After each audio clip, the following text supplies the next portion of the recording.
2, 1. What?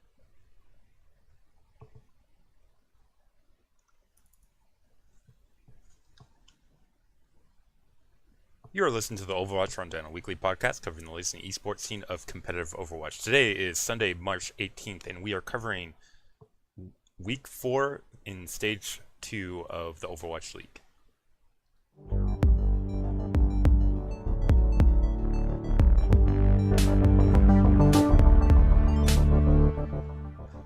Alright, Jax.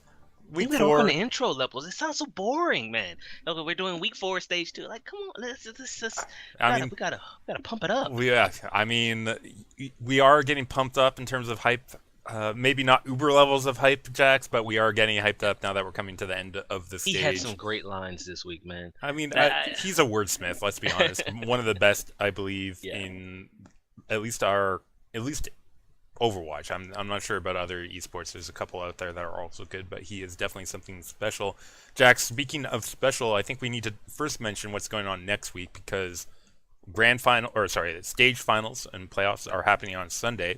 Okay. So we just mentioned here that we're not going to do the podcast itself on Sunday. We're going to move that to Monday, so that the regular podcast will be Monday 9 p.m. PST here on Twitch. So day late on the podcast itself, but on Sunday at 9 p.m. PST, we will be reviewing the grand finals ourselves, just me and you. Something new, something we haven't really done each other. But we don't know how we're going to do it, but we're going to do something with reviewing the stage finals. So it'll be janky a little bit. Let's be honest. We're trying to figure stuff out, but if it gets interesting, we might do it again in the future. Speaking of garnering interest, Jack, some interesting things happening this week. I mean, last week was all a drama about the fuel. This week, little less drama overall out there, thankfully, but we still have plenty that we can talk about in terms of interesting things in the league and how it's shaping up. First off, Gladiators, I just want to mention how well they've been doing with their recent pickup in Fissure. Just absolutely putting themselves in a position entering this week that they could exit this week with striking distance of playoff spot. So that was very happy with what they did by signing Fissure. I feel bad for iRemix because I don't see where or how he gets his job at Gleplos unless Ryan becomes meta, and for whatever reason Fissure is not a good Reinhardt, and honestly, that's hard to imagine. I highly doubt that's a thing. I really do. In terms of overall, best pickup that we've seen so far of the Overwatch League from another team, like best trade. Let me see. When it comes to new pickups, we saw Zappis. Yep. Zappis debuted this week for Mayhem. We've seen AKM and Rascal, two mixed effect down there. I can't believe I just used that. But down there in Dallas, any other signings that that have stood out? We haven't seen it. Oh wait, no, we did. We saw Moth for the San Francisco Shock. Yep. And signed and playing Leblos in a very short amount of time. Yeah, they put him in quickly, and I think that either shows that they had practiced with him prior to this, or that they have such little trust in their support lineup that they immediately feel like he was a better. Doc wasn't bad. It's just that for the level of play that they're at, right? He wasn't good enough. But you could say that about a lot of things. Like if I'm looking at the Dallas Fuel, I was like, okay, they signed AKM, they signed Rascal, they brought in a DPS.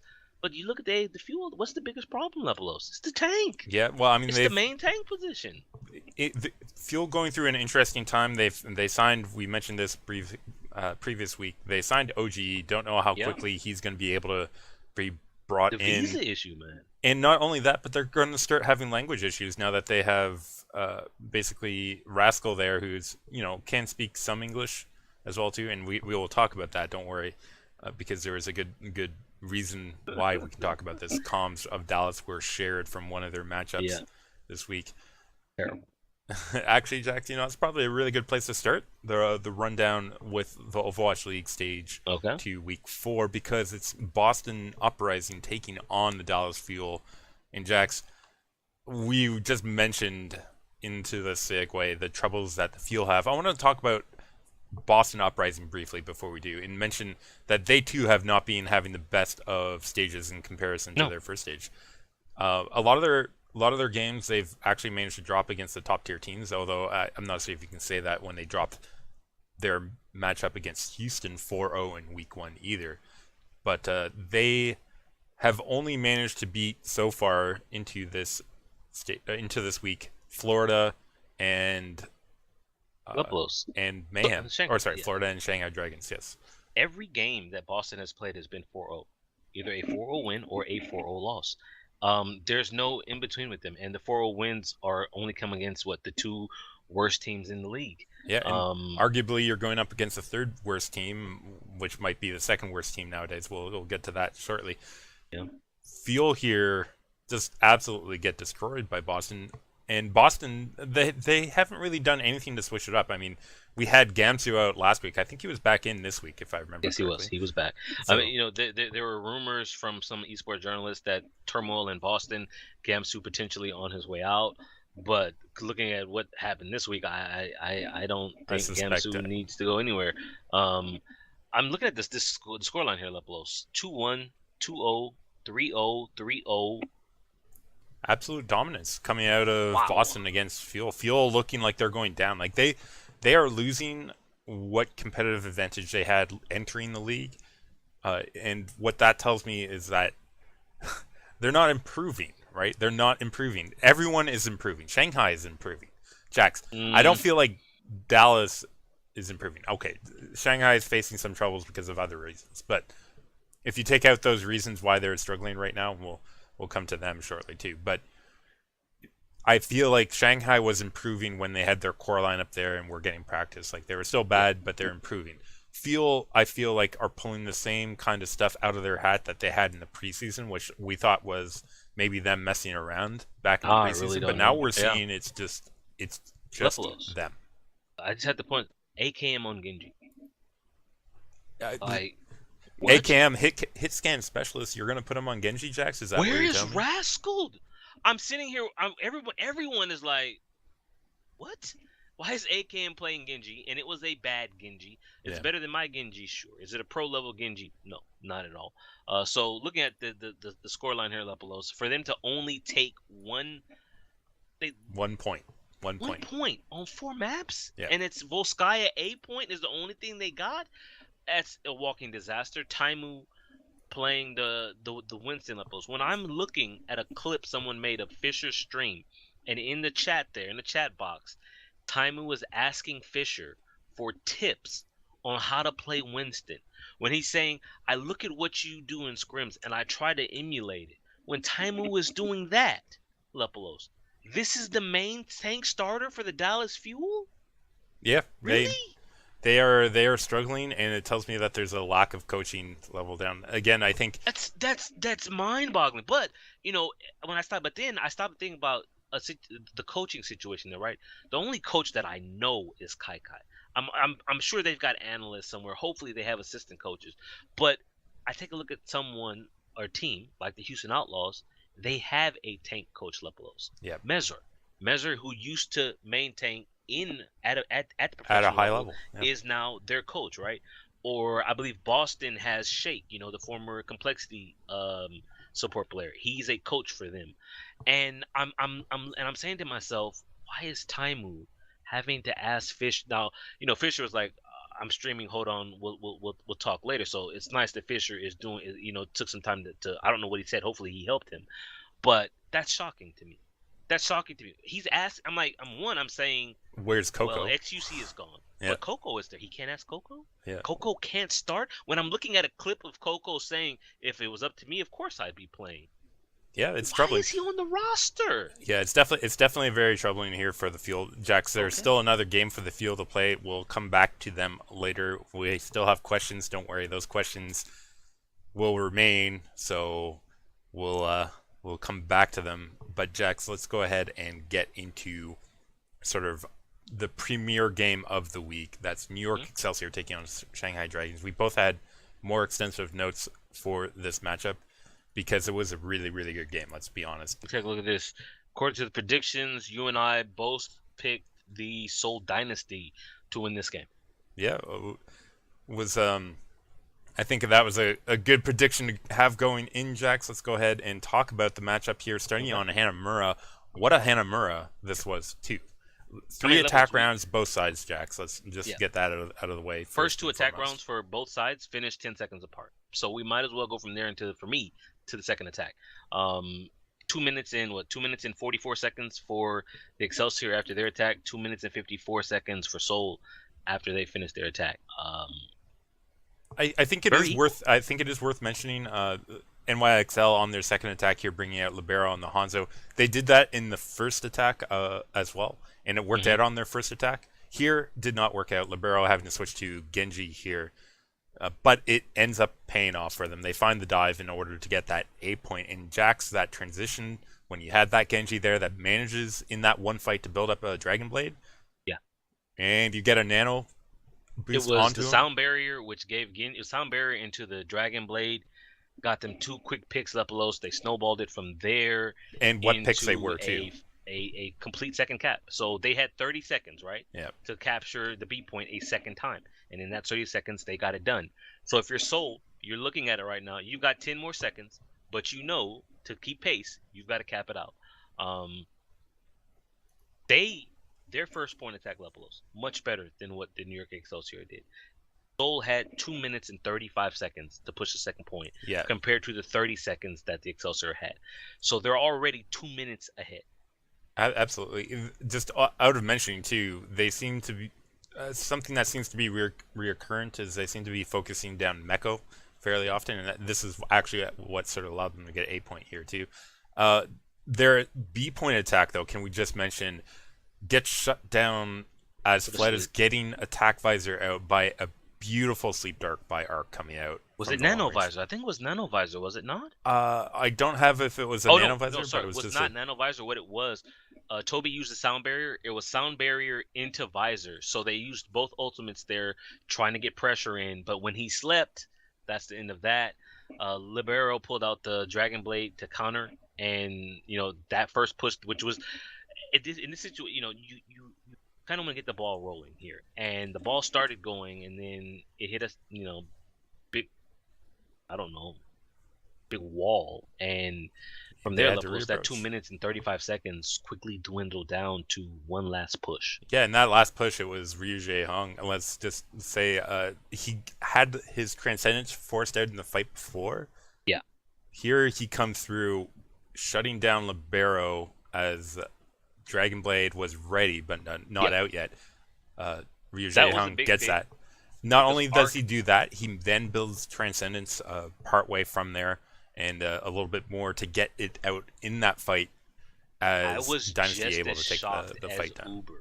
I was just as shocked. It was Uber. Whoever was casting. Maybe it was Hex. I don't remember. Whoever was casting, I was just as shocked as they were when he pulled out the Transcendence Lepelos. I was like, he had just used it in the previous fight, and this fight had not been going on very long for him to already have it. But the kill onto Libero was big because Arc had the nano boost. You see, they wanted to go nano boost into Dragon Blade and just end the fight right there. Libero was dead, so the nano boost went onto Mono, who didn't really get much with it. When he does come back, Libero, the team is staggered, so a staggered Genji is a focused Genji. I think he got maybe one kill with the Dragon Blade, but really, Jae-hung able to build a Transcendence that quickly helped Lepelos. It's 4-4. No time left for anybody except everybody gets 1 minute, right? So we're on the third attack, and Libero Genji again, Jax. I mean, NYXL here able to catch out Ryu Jae-hung as Dynasty with a rotation gets split up a little bit, and NYXL really good there to pick that out and find that opportunity once it happened. From there, they transition into a B attack, and again, Libero, Jax, Genji, 2 kills this time without Dragon Blade off the start here. Yes. Difference maker, capturing that B point off of plays like that. I mean, Jay Jonak built up his Transcendence. Sabobi got his 3 picks. Mano with the Primal Rage. They took that 1 minute. They snowballed first point. They snowballed second point. The rolling ultimates, and you're looking at 6 points now. And if you're the Dynasty Lepelos, you have to be a little bit worried. But anything you can do, I can do better, as the saying likes to go. Soul go on the attack your levels, and we see something we don't. We see quick play right here. We have quick play. I mean, I mean, we've levels, mentioned you have the this. Genji. This is what 2-2 Genji Tracer defense versus 2-2 Genji Tracer on attack. So mirror composition here. The Bulby and Libero Lepolos, they're hiding in the corner. They're in front of the wall, the entry point, the Hanamura A point, and they wait. Yeah, defender's right flank, Oh, or sorry, attacker's right flank. attacker's right flank. When Yeah. they're attacking through the doors, and they're just in jacks. Now we have seen some unique overtime or late strategies come out of teams. I think of in Overwatch League we had that horrible defense come out on Junkertown back in stage 1. I can't remember who did that, but that was a throwaway late on. Was that NYXL? I think that did that. I can't remember. I think it was. But here, so we've seen them willing to do things like this, but here they had a little bit of buffer. Beautiful. They because had some buffer. one of the things that I worry about teams, especially when you're facing Seoul, the team is very smart. They adapt. Maybe not the first time, but I think it was the very first game, not first game, but stage 1, day 1, when they faced the Dallas Fuel, and it was on Anubis, and Dallas kept running on their 2CP. They kept running the same attack. And I'm like, you have to change it up because they're ready for it. Here, they get to jump onto Ryu Jaehong. They do, it turns into a trade, but the trade goes in their favor, Lepolos, and Soul is done. They don't get 8 points, so it's 6-4. First map goes to the Excelsior. I'm looking at some of the stats that they have some really good stats, right? Jaehong went 15 for 16. Daejonak Lepolos went 18 and 10. Yeah. Sabolbi went 55 and 6. Munchkin 32 and 9 for your Tracer Lepolos. I mean, that's pretty good for Munchkin too. Like, you wouldn't complain about that. 55 to 32. That is insane. Yeah, However, Sabolbi here's is the thing. just insane. I said all that.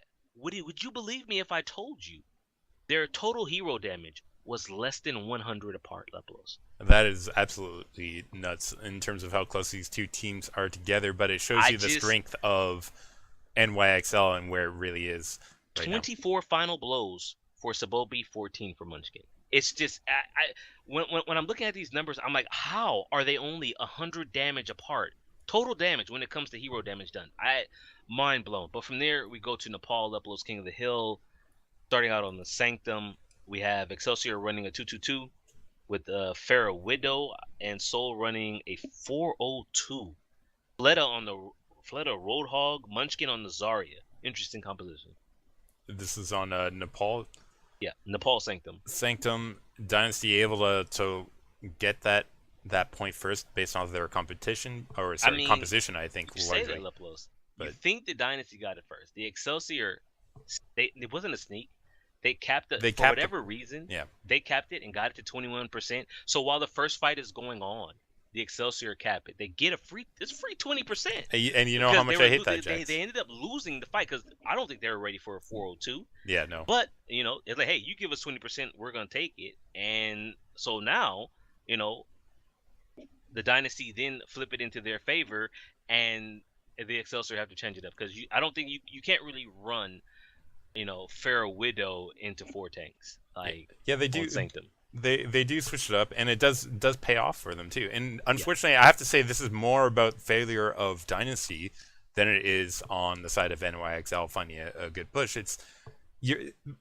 Sanctum's very much a point that you should be able to hold on defense, particularly if you're going to run a tank-heavy lineup. It's something you hold at the chokes. Here, Dynasty allow NYXL to find them on the flanks enough to and you know what it was, right? It was Sabolbi on the Tracer pulling his own version of Soon. He goes around the backside. He gets on the point. What does that do? It forces you to stop and go back to deal with that. However, as the casters pointed out, you have 4 beefy tanks. They weren't running a Winston. They were running, I believe, was it Reinhardt? I think. Yeah, they were running Reinhardt. Yeah. So they didn't have anyone who could get back quickly. You know who could get back quickly would be Toby on the Lucio. Toby dies to Libero, who is still, doing his thing. So their Lucio is down. The team is out of sorts because the back line is now not so safe, and the 37% flip for the New York Excelsior would be as high as Seoul would get. Yeah. So Excelsior take the round 100 to 37. Yeah, pretty good round there for NYXL to come back in strong and quickly to take that one before the ultimates were really built on the side of Dynasty to hold on that push. Jax, let's move to the Shrine where first attack here It's coming the out. same. It's the same levels. It's the Saboli, same thing. yeah. It's a free 19% for the Excelsior because they capped it in the middle of a fight. I don't know why London just keeps giving it up. But like the first round, they give up the first 20% and then they flip it in their favor. And This time, though, unlike the yeah. first round Lepelos, they hold it. Yeah, Not all the way, but you know. yeah. NYXL do invest ults at one point here to capture and hold Jonak. Then next fight, I mean, can we just mention he's insane. Disgusting. Snipes Munchkin. Disgusting. Snipes Munchkin out. Dynasty do reset off of that and enter very well to retake it with their own ults, finding value there. Village this time, Jack. We have Libero again on the Pharah. Again, nothing off the start. This time, Dynasty not allowing NYXL on point off the start. Important. Yeah. Also important, they don't allow them on at all, essentially. Munchkin actually coming alive a little bit here.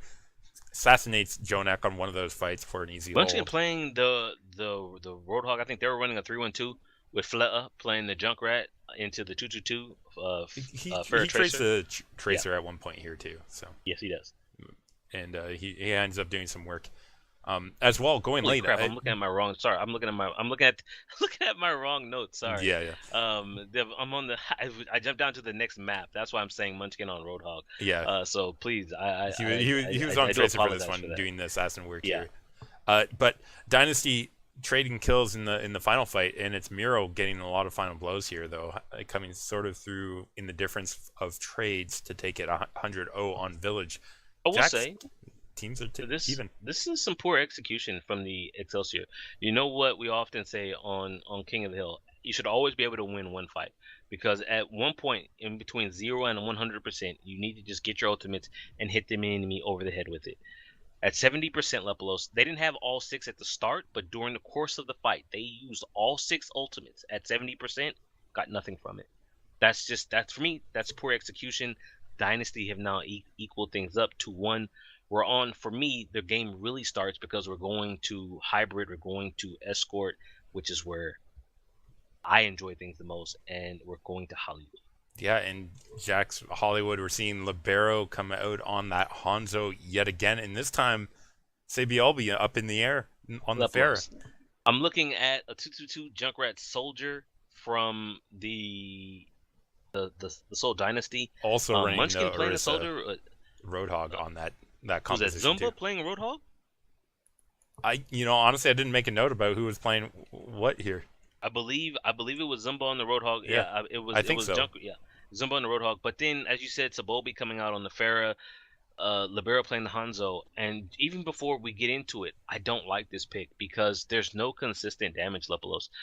Both the Pharah and the Hanzo, they're it's not a good long range synergistic spammers, right? Long range bombardment. They're poke. They're poke damage.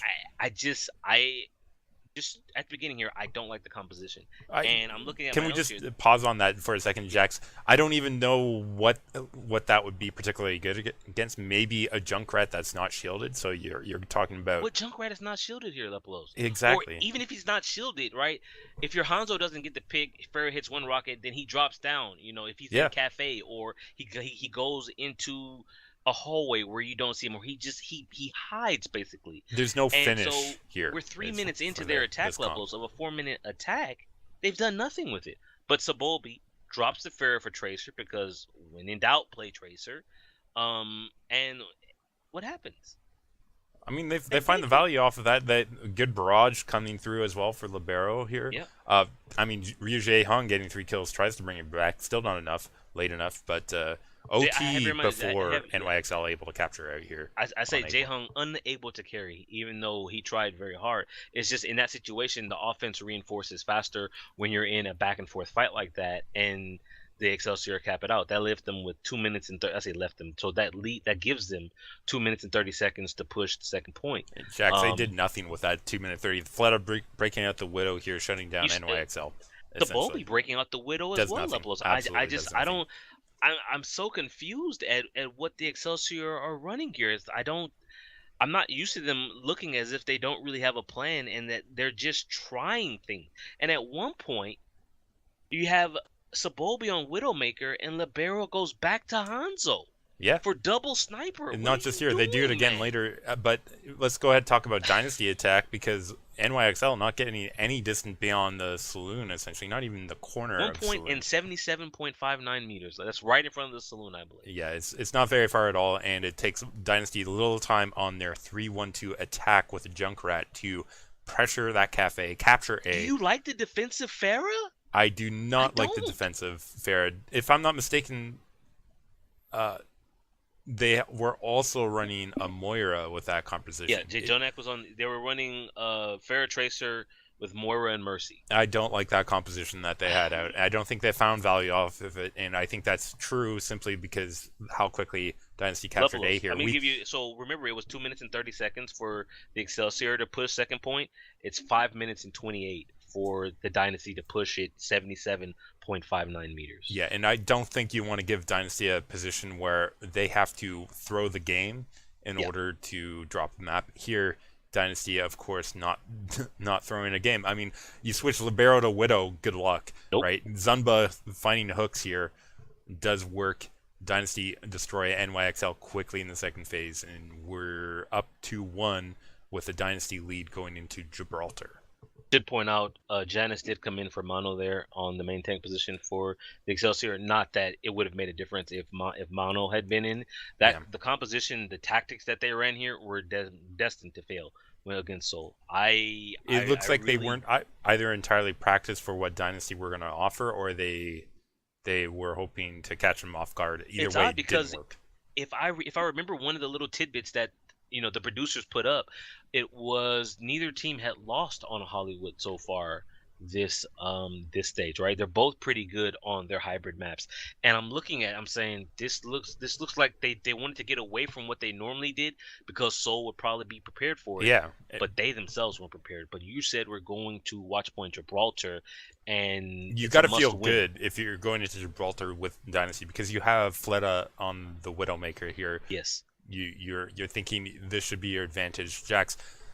What you're not expecting is NYXL to have Libero on the Hanzo finding Munchkin off the start.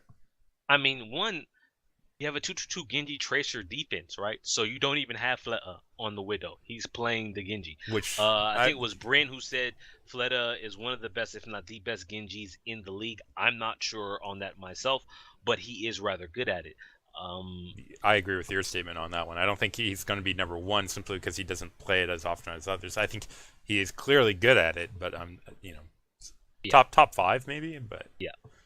anyways, Jax here not finding value on it on A point, and that's important because now you allowed NYXL to start the momentum to build in the They very had first 5 fight. minutes and 20 seconds to push the second point after the scatter arrow killed Munchkin. Jay Jonak got Toby, and Sabobi got Jae Hong.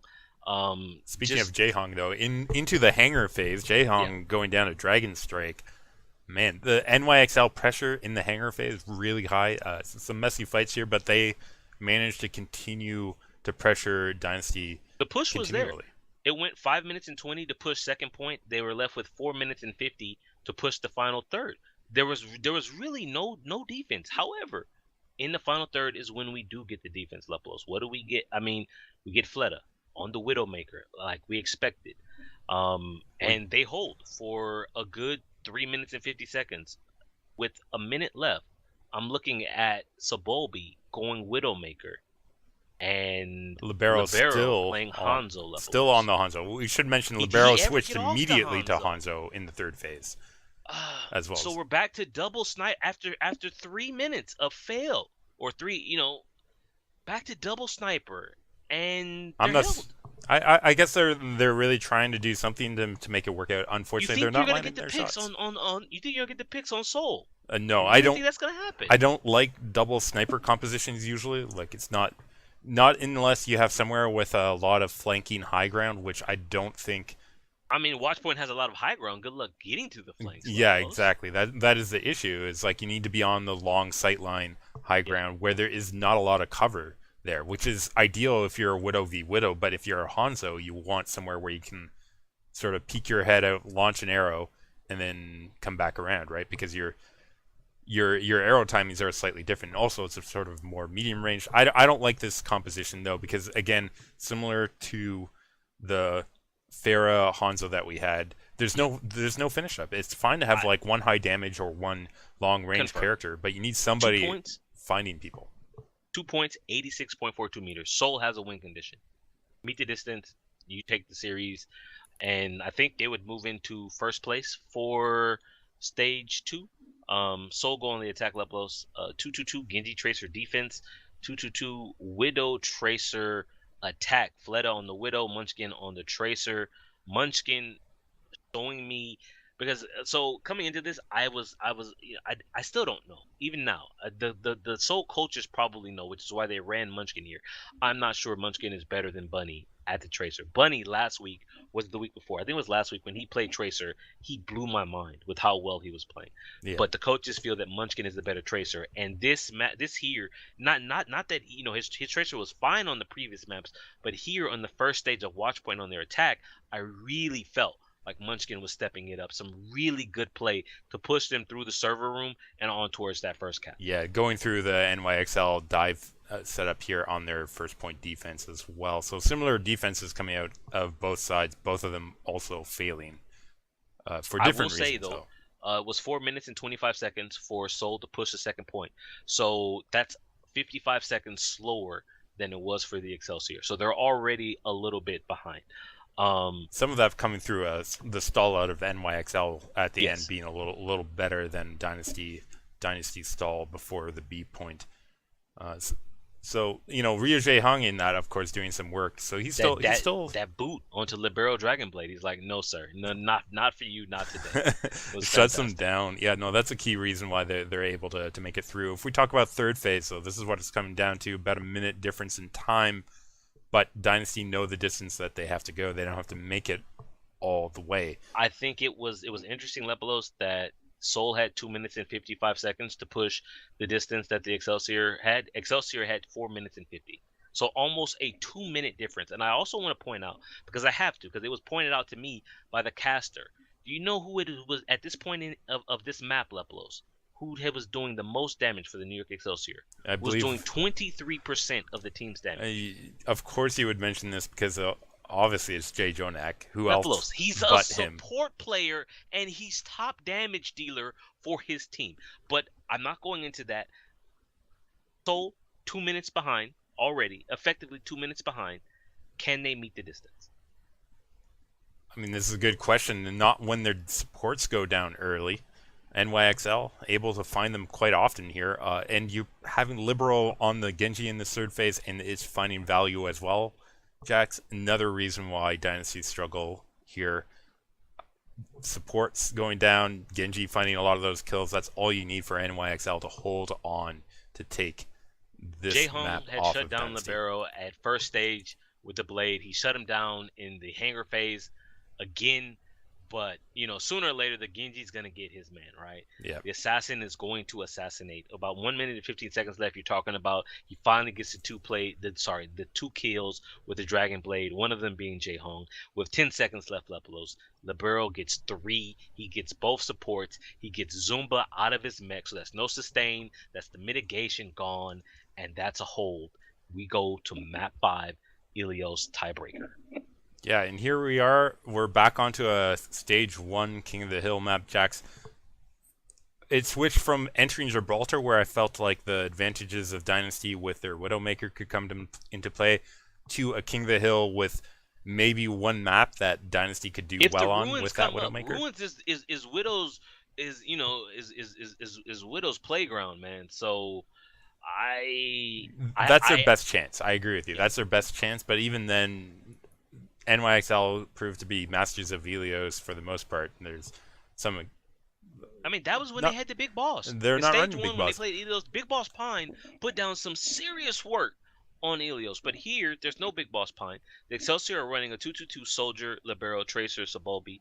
Dynasty are running a 2-2-2 Fair Tracer with Fleta playing the Fair and Munchkin on the Tracer.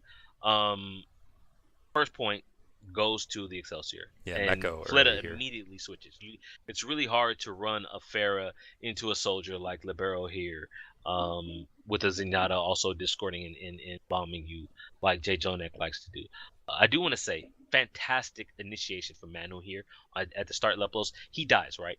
But he gets both supports before he dies. So you're trading your main tank who dove the back line for both the enemy support players. I'll take That that trade every is time, a man. beautiful. So the reason why I bring it up, and I'm looking at the tanks here because my man I remix for the Gladiators so many times, or Roshan for the Shanghai Dragons levels, they dive in, right? They dive far too deep, and you're saying, okay, what are they going to get for what they're giving up right now? And too often they don't get anything but the loss of their life. Here, I looked at that, I'm like, wow, fantastic play. And I think the Excelsior take that first cap all the way to 75%, if my notes are correct. Um, Munchkin, who I praised on Watchpoint levels on their attack, he gets 3 players. He gets Jay Jonak. 2 I kills on think, his pulse bomb right yeah, after that for 2 more of those 3. And off of that, Dynasty able to secure that fight, build up some time here, but not before NYXL able to find Mano work again and bring it back to their side later on in the round. Jax, can we just mention the setup for that one? A good self-destruct into a sound barrier when NYXL launching their attack here splits up the Dynasty, and Mano there selecting the right targets to come out and I just help want to clean up. say, Mano, fantastic work on his initiations and the team supporting him, Lepelos. I've got numbers for you, and you know me. I love numbers as well as I feel that Munchkin played. He went 11-5. Sobolbi, his counterpart, went 18-1. Yeah. That I mean, Munchkin playing well here. I do have in my notes. Fleta is supposed to be the star, the MVP candidate, and right now in this 5th map tiebreaker, he's a little too quiet for me. He's not bringing the heat that they need if they want to contend against the best team in the league. But Lepelos, what did we say? We said on Ilios, on the Ruins, that is the map that Seoul should take. And as luck would have it, second map they go to is the Ruins. We've got what? The Dynasty. We've got that. Is this? We've got the Yeah. Widowmaker coming out. That's the most important thing, Jax, as you mentioned. Let's just mention that Mano caught trying to dive. Wait, hold on. Lepelos, you say we got the Widow. Is this double Widow then? It's absolutely not double Widow, in fact. You're right. NYXL here going with a classic dive composition. Dingy Tracer. I mean, I'm so used to Ruins coming down to who's got the better Widow, who's gonna get the picks and set their team up. So, well, to be honest, I mean, as the casters as well pointed out, most teams, when they're starting to lose the Widow v Widow, they go into this Genji dive combo after the first or second right. fight. So NYXL is saying, listen, we know our Libero or say BLB Widowmakers are not going to compare right now to Fleta, so let's go ahead and pressure you guys with Okay. a regular dive competition. And Jax, well, Mano missed that first dive and did allow Fleta to live on to get 2 easy picks for that fight win. Next pushed in was a bit slower. Self-destruct finds a kill onto Toby. Who had the Valkyrie up at the time. Yeah. Valkyrie was up when he died. And Yes. NYXL able to take the fight off of that alone. So Fleta not making an important one or a pertinent impact in that fight. He does in the next fight where he gets arc. You say that though, but I think was that before or after Sobolbi has that disgusting one clip where he creeped, he literally just one blink. And when I talk about tracers and the one clip, that was fantastic. He just walked up, unloaded the clip into his head, man down, and the fight was effectively over. But you're saying Fleta didn't let that get him down. He didn't switch off the Widow. He stayed with the Widow, and he made something happen with it. You said he got arc to start a fight. Well, that was before Sobolbi clipped him there. Next fight, but Jax, again, similar story. Next fight, he finds Libero as Libero tries to dive him, rather. Fleta manages to escape, and Dynasty protecting Fleta clears him up. However, the focus on protecting Fleta here, Jax, costs Dynasty because the rest of NYXL cleaning up kills on Dynasty everywhere else, and that I allows mean, them to just continue to I, hold here. I'm looking at this. It was about 90% at one point. Fleta, been a little hot or cold. Here he's kind of hot levels. He gets three. He gets J. Jonak. He gets Libero. And I'm saying, And okay, Mano as Soul well. have it. And then I'm watching this and I'm saying to myself at one point, Mano comes in, right? Comes He back from overextends. dying. I'm saying, Mano, what are you? He jumps in. I'm like, what the hell is Mano doing? He gets out alive. One, that's a mistake by Soul because he had no help uploads. He jumped into that point with no backup and got out alive when he should have died. So that's strike one. And I remember watching. I think I was watching this live with one of our viewers, Tosila, and I'm sitting here blinking because out of nowhere, Soul who had control don't have control anymore because Sabobi comes in, dives on Fleta, gets him. Mako gets Miro, and I'm saying they just lost. I don't know how that happened. I still don't because I don't have control of the camera, but it's just a collapse out of nowhere. You're watching this and you're saying it's 100, it's 90, 95% for the Excelsior, the Dynasty are 63, but they just took control. They're gonna, run it up themselves, and then we're gonna get that one last fight. That one last big fight never came, and the Dynasty, as a result, Leplos, they don't win. This was supposed to be their map. They had the Widow, right? Like, Yeah, what happened? Jax. They spent too much resources trying to protect him, and moreover, tell me how much you mentioned Munchkin there on Ruins. Did you mention him once? I Munchkin, believe it or not, I'm looking at my notes here, and you know what it says? Munchkin had acquired ruins. So there you go. I mean, listen, if we talk about our differences, like Libero here died a couple times. Sure, Yeah. say BLB died, but you talk about the one clip here from him on Fleta making a difference. Libero doing some good damage. The tanks coming alive. I'm left wondering, Munchkin quiet, but also Muro Zunba not doing as much work on this map as And previously. it's almost as if you're looking at my notes, which I know you're not, because while you No. use Google Notes, I use a regular notepad, so I never upload my notes. I have here Munchkin had acquired ruins, unlike the well stage where I felt he played very well. Yes, I use that line. I have here quiet day for Zumba overall, not Yes. just this map, He but he's overall. Where while Mako he was for the okay on, Excelsior Levelos, Mako had a fantastic game. and that's despite Dynasty, I think, focusing him down. Zunba, I think, did well on Hollywood, which Yeah. surprised. That's where they dominated NYXL, although Yes. some of that's NYXL's And the composition final thing I selections. have, Mano played better than Miro, and the supports Yeah, of both sides were rather equal. I would say that as well. I think they played, both supports played pretty well. Maybe slight edge to Jay Jonak over Ryo Jae Hung from damage I standpoint. mean, Jae Hong had his moments He had though, his moments. I'm not trying to take but that away, but I'm talking about edges, right? And when you're talking about top tier teams, you want every single edge, and that's an no, area they had you're edges. not wrong there. But the reason why you and I both picked the Dynasty. Dynasty. Yeah. And even though when I saw the compositions come out, I loved it because as we often talk, and the problem that I have and I worry about it at times is the game is just going to devolve into who has the better Widowmaker. Or We see Tracer. it all the time. We see it all the time where if you don't have the better of this one hero, your team is going to lose. We see it a lot on Watchpoint. Yeah. And here on the Ruins is another stage where we see it. Where if your Widow just cannot hang, your team is going to struggle.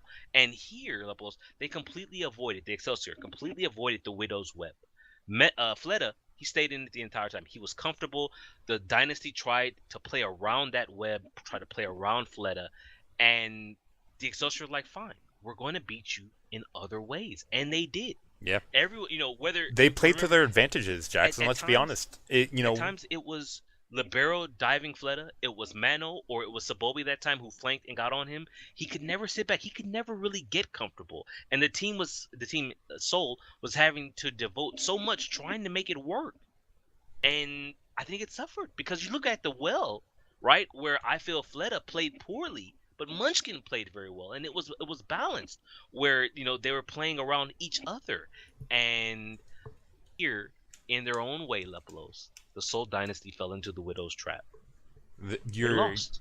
You're absolutely correct. And I just want to mention too, I think what that YXL did really well here in dealing with the Widow that you won't find in ranked play when you have a really hot Widow on the opponent's team, or even a lot of the teams in Overwatch League can't really do very well yet because of the coordination, communication, and decision-making process. NYXL here, very good at switching up how they're approaching the attack on the Widowmaker on Ruins. I should mention though, Jax, they did not do very well against that Widowmaker on either Hollywood or Gibraltar.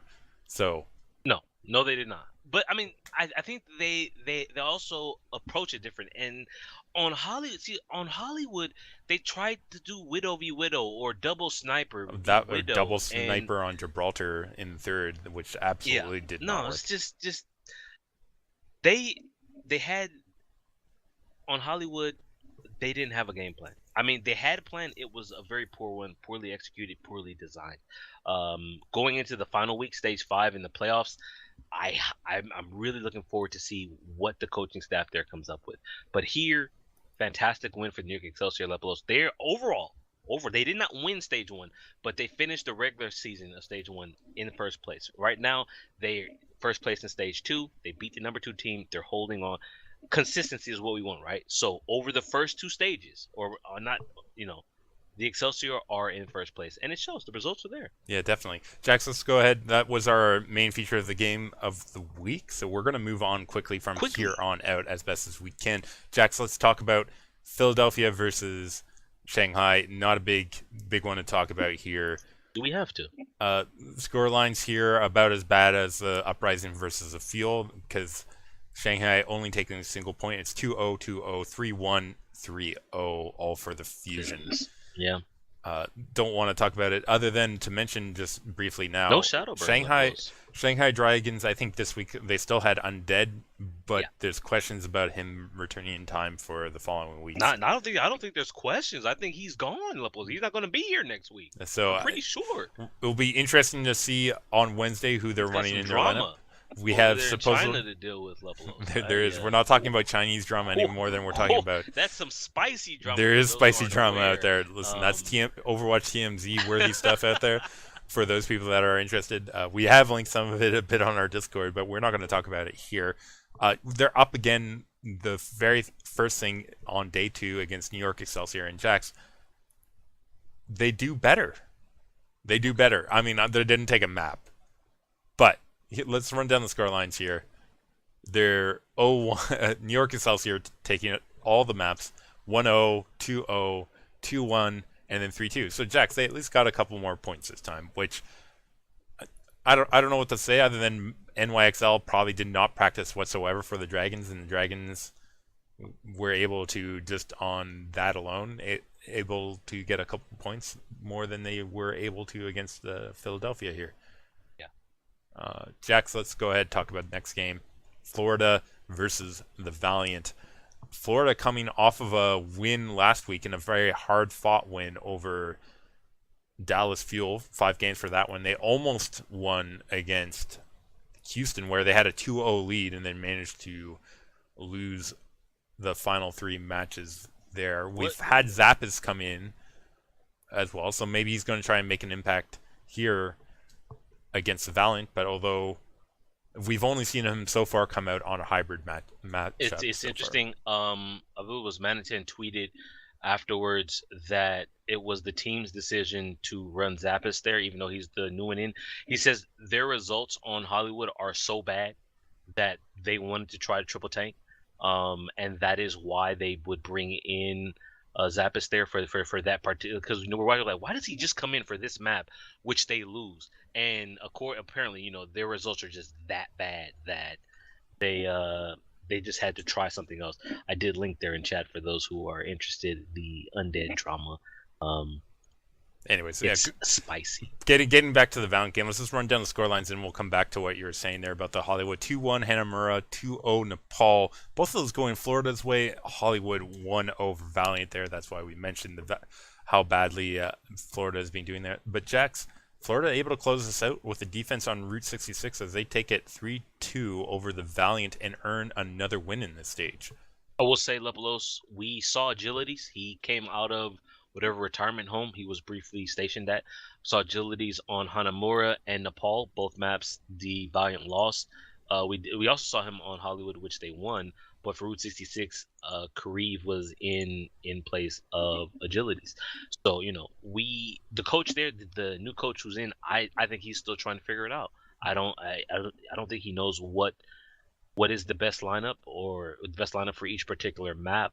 Huge win for the Florida Mayhem, who you and I had both written up. I tend to not watch Florida Mayhem games because they don't interest me. But I mean, saying that, they just came off a week now with two games that went to best of fives, and now we're partway through this week, and they managed to get a win off Valiant. Jax, their next game comes the next day. We'll talk about that shortly, to the Gladiators. So maybe a little worrying for your Gladiators that are entering that one. But I'm looking at Florida, right? So week 3, last week, they played Houston. They played Dallas. Both teams are on the downhill slide. Dallas is, I think they're beyond downhill at this point. They're rock bottom. So they played Houston and Dallas, both iffy teams. Now they're playing the Valiant, and as well as the Valiant played in stage 1, stage 2, they're another team on the downhill slide. So Florida, again, you can only play the teams that are putting forward in front of you. So they're playing these guys really well. It's just they haven't played anyone of note. So I'm not willing to buy into the Florida Mayhem hype just yet. I'm not buying it yet. We'll see, especially since they come up against my Gladiators at the beginning of day 3. Jax, speaking of the Gladiators, though, let's go ahead and talk about their matchup here against Houston. Big game, really close one, Jax. It's sort of back and forward in an awkward kind of way. Volskaya Industries 4-3 going to the side of Houston. Houston struggling formally on 2CP, running clockwork only on this map typically. Able to take this one off of the Gladiators as it went pretty far away in order to get the first first map, Volskaya Gladiator first defense was atrocious, Lepelos, and they could never recover the time that they gave up there, right? Houston just ran them over in such a way that they had so much bank, and the Gladiators were done. Lijiang Tower, another close map. 2-1 this time for Gladiators. I'd say Fisher doing some really good work on this map, if I remember that one correctly. Nope, you're correct. It was Lijiang went 2-1 in favor of the Gladiators. Then from there, Lepelos, go to Kings Row. Anemic Houston assault here on Kings Row. Unable to do anything against the defense coming out of the Gladiators whatsoever. They bring in Spree. They bench Komet. They bring in Spree here. Zarya player usually. Yeah, and Lepelos, there were poor ultimates from them all around. There was no. It was boring. It looked like a bad ranking. I'm saying it was all expected. There was no spontaneity here, and they got held to 35%. So they got one tick, a little bit more than one tick, and then the Gladiators come out, Lepelos, and it's no problem. If I'm not mistaken, this is when they ran the attacking Sombra. Yeah. And they ran it very poke from Houston. Listen, if you go a year and a half ago to when Sombra started to be used by NRG with what was it? It was Complexity. It was Complexity who were the ones who run this. But Lepelos, here's the deal: if I'm the Houston Outlaws and I'm looking at Fisher and he's walking in, I'm literally watching the camera, right? He's playing Winston and he walks in. You gonna shoot him? And then what? He jumps out. He's like, oh, hey, health pack right here. That's 20%. Or I'm looking at Bishu, and he walks in on Diva. And then he flies out. Oh, that's another 20%. And then Fisher again, Lepelos. He walks in. I'm like, what are you doing? Oh, man. Listen, trigger happy Outlaws, Jackson. They're just trying to live up to their names. Unfortunately, what are they doing, dude? Nothing here happening on Kings Row. They do not know how to handle that Sombra there on attack. Maybe they didn't spot it out, Jax. Anyways, Watchpoint Gibraltar, though, that goes their way. They're able to get the full 3. And then Jax, we talked about an anemic attack from Houston here on Kings Row. What about the Gladiators here on Gibraltar, man? Listen, They do not look like the they have this. series was over at Lepelos. The team put the shields down a little early, Yeah. sent them back to the armor to get some of the dents debuffed out, and Actually, Jax, some to be mistakes were fair, made. yeah, no, they were pretty bad on this one. I think they were probably just talking about what they wanted to do on Ilios. Yeah. Because on Ilios, we had a complete I need to swap check of something right roles quick. here. You're gonna. So no, the thing that I'm checking is because th- they were full held on Watchpoint Gibraltar, Yeah. and that stood out to me because Lepelos in week 1 against the Dallas Fuel, Watchpoint Gibraltar, Dallas 3, Gladiators 0. In week 2 of stage 2 against the Seoul Dynasty, Watchpoint Gibraltar, Seoul 1, Gladiators 0. And now you're telling me here in week 4, Watchpoint Gibraltar, Gladiators 0 again. 3 times this stage, Leplos, they have been full held on that map. Jax, it's because they tried to make up for it. I'm looking here. They tried to make up for all of that against the Valiant when they went 6-5 on Watchpoint Gibraltar, if you remember last week. They did okay, but Leplos, the See, Valiant like, are again one of those teams on the makes no sense. downslide here. Absolutely. If for a team currently vying for a playoff spot, right? If you come into the playoffs and you Watchpoint just happens to be one of the maps, have to be worried because we talk about last round where the London Spitfire were bad on Oasis, like really bad, and come to playoff time we're saying holy crap, we're a little bit worried about that. If there's a map where you just not competitive at all, The good news, Jax, for you then. Good news for you is against the Mayhem the following day, they don't have Gibraltar. And in fact, I'm looking ahead to week 5. Neither of their matches in week 5 have Gibraltar ending things out. So they have Route 66 to end hallelujah. things out. Okay, but Leplos, what they do have here, map 5, you were saying against the Helios. Houston Outlaws 2-2. I'm chilled up, man. What Chilled up. a switch in player roles that Gladiators did here against Houston.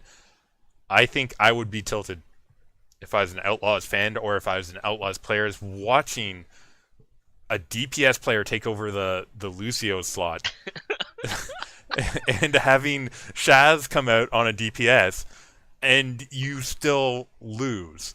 For people who are wondering, we had Hydration playing the Lucio. We had Shaz on the Tracer. There were moments, though, where you could see the fall off because I talk about the one clip that Sabobi put into Flea. There were times on the Ruin stage that I specifically remember where Shaz went in on Zenyatta. I think it was Raucus. And he just could not get the one clip. He did the clip, he did the melee. Raucus had a sliver of health left, but that sliver cost him because Raucus was then able to, he stayed alive. So he had the Discord going or he put out a late Transcendence, that kind of thing. But overall, we should the Houston also Outlaws couldn't deal with it, Lepelos. I mean, we should also mention it wasn't just one support on one DPS. It was Bigos on the Sombra as well, right? Yeah. So we had both supports from the side of Gladiators running DPS and one of the two DPS running a support here. Listen, it's an interesting time to pull this out. Like, this is something that, believe it or not, you might expect in the playoffs where you want to just completely throw your opponent because they've seen the tape, they see how you normally go about this map, and so you're in the playoffs now where it counts, where it matters, and you want to surprise them. But here they have to win this just to make it to the playoffs. So you can't save your secret strat because you have to qualify for the playoffs. But here Lepelos 2-0 on Ilios. Fisher, by As the way, of right on Lighthouse, so good. As of right now, the Gladiators are in third place for that playoff spot. Yeah, and they have a map advantage over Dynasty, who managed to lose there. We'll talk about implications because we're not entirely done because they had to go against the Florida Mayhem. We'll talk about the results of that one. Jax, that's actually the very first thing of the next day where starts out Volskaya Industries draw map 3-3 on this one, followed up by Florida taking the 2-0 on Nepal. I know it's always concerning for you when you drop King of the Hills, or for me it is, but here we are. We're not going to have a game 5 because of that draw, and we're on to what you like to say, where it really This is when matters, the which game is begins, hybrid and Lepelos. You payload. get past the assault, you get past the control, you get And me to my hybrid, you get me to my escort, we're and the gladiators shields up. yeah, 3-1 Hollywood, 2-1 on Route 66 in Jax. Lucky no Gibraltar this time either, but Hollywood we already sort of knew was going to be a write-off for Florida. That they Yeah, have been saying that it's the same themselves. thing. You know, if you have a map where you're that bad, it hurts you. It leaves you with even less room to make mistakes. So interestingly, because of the maps that were involved in this pool, it's possible that I think if this was on Gibraltar and you had Logics out there on the Widowmaker versus Asher, that this one could have gone maybe a little bit differently. But because it was a Route 66 and we have seen Gladiators run a Yeah. decent Sombra before. Not just that, the gladiators have a somber weakness, something that I do want to get into when we get into our preview for next week. But since we're limited on time, Leplos, let's go to game 2 of day 3, London Spitfire versus the San Francisco A lot of Shock. goose eggs in this match, Jax. Yes. I mean, some of unsurprising for the most part, but let's go through it. Volskaya Industries 1-0 for London. Biggest surprise here, Jax. Shock holding London on the second point. Really good for them. Unfortunately, if your attack can't get anything done, it doesn't really matter. They gave themselves an opportunity. We're not able to close out. That's not a winning team when you do that. It's good that they gave themselves opportunity. We saw Moth. I liked what I saw out of Moth here. Yeah. One thing that you and I talk about quite often is consistency. That defense was fantastic. That attack was terrible. As a result, 1-0. You go to Nepal, Lepelos, 2-0 on Nepal. Then I talk about consistency, right? I want to see this from the Shock all the time. And when I say I want to see this, I want to see them 1-0 against the London Spitfire on Hollywood, Lepelos. The London Spitfire had not lost on Hollywood, I don't think. Was it this team? No, it was another team. I think this was their first loss on Hollywood this stage. I think, if I'm remembering correctly. But why can they do it here, but not on the other ones? Here, though, this was fantastic positioning with the Soldier and the Junkrat between Dante and Baby Bay. They controlled the cafe. London relentlessly tried to dive them, Lepelos, and bomb after rip tire after visor after helix rocket. Great defense for the hold here, and they executed their attack. Unlike Volskaya, they got it done. So they're fighting for their life on Route 66. Sadly, they lose their life. They lose the map 2-1. London take it 3-1 overall. Jax, again, doable distance, not doable result from Shock here, not even getting into the third phase. Bit of an issue for them. They still have some things to figure out, Jax. They are playing the day after, though, so we'll talk about them shortly. Before we do that, another game of, can we say it now? Middling Overwatch League teams. Oh, here we go. That's when I sit up, because middling is my favorite word. Is it though? I don't know. It's always frustrating when I see it. Jax, we have Valiant versus Boston. This game was another back and forward game. Most rounds, I mean, every round was pretty close. I'll have to take a closer look. I don't have in my notes the exact timings of everything, but let's go through the score lines. 3-2 Volskaya, 2-1 Lijiang Tower, 4-3 Kings Row, 2-1 Route 66, 2-1 Ilios. All those really close to Jax. Is back and forward. Starts with Boston on that Volskaya, then Valiant on Lijiang, then Boston Kings Row, then Valiant Route 66, then Boston 2-1. What a back and forward game this was. But I can't. If you're talking consistency, both of these teams, even within a map, not looking too consistent. It's if you're a Valiant fan, you're just wondering what is going on here. Why are the results so all over the place? I don't really have an answer besides the team not executing whatever the coach's strategy is, the coach not really knowing what he wants to do. I will say we did have agilities come in on Kings Row and the fifth set tiebreaker of Ilios. It's just the Valiant this stage. It's not. I expected them to do better this stage because Mercy was gone, or Mercy not gone, but Mercy isn't meta, and their Mercy was horrendous in stage 1. But here, I'm scratching my head, and I look at Boston, who played so well in stage 1, and I was saying, now we're going to stage 2, Dreamcaster specifically, consistency, but it's not there, and So you applying the middling tag to them, it fits because you never know what you're gonna get, which is for us in Overwatch Rundown the definition of middling. I think if I was to try and define what's happening between stage 1 and stage 2, and it clearly comes down to the buffer that Mercy used to provide, as well as the chaos in the fights that would result of her being able to get so many reses off. I think a lot of these teams that we're looking at were able to survive basically through the buffer of like, oh, you know, I have a chance, I'll get back up, and then I will do my damage. You know what I mean? I think that gave a buffer to give these teams less, or it gave them more room for error.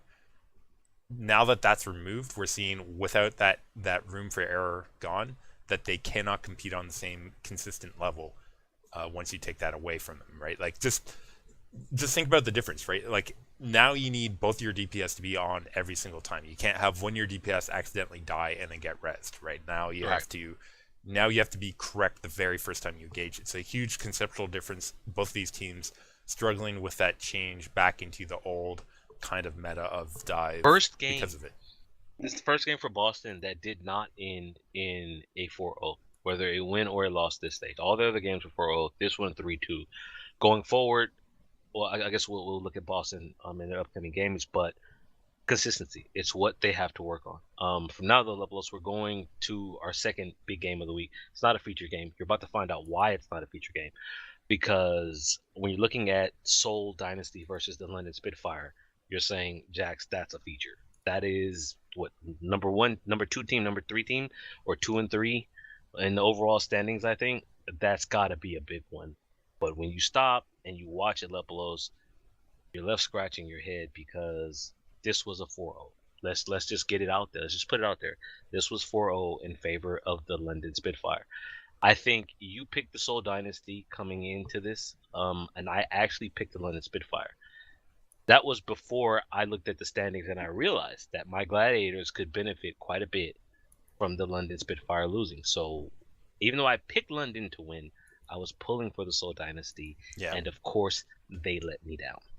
Yeah, Seoul Dynasty here, unfortunately, not able to do much. Maybe, Jax, in retrospect, listen, I can't switch my pick, but let's talk about the history of these two teams.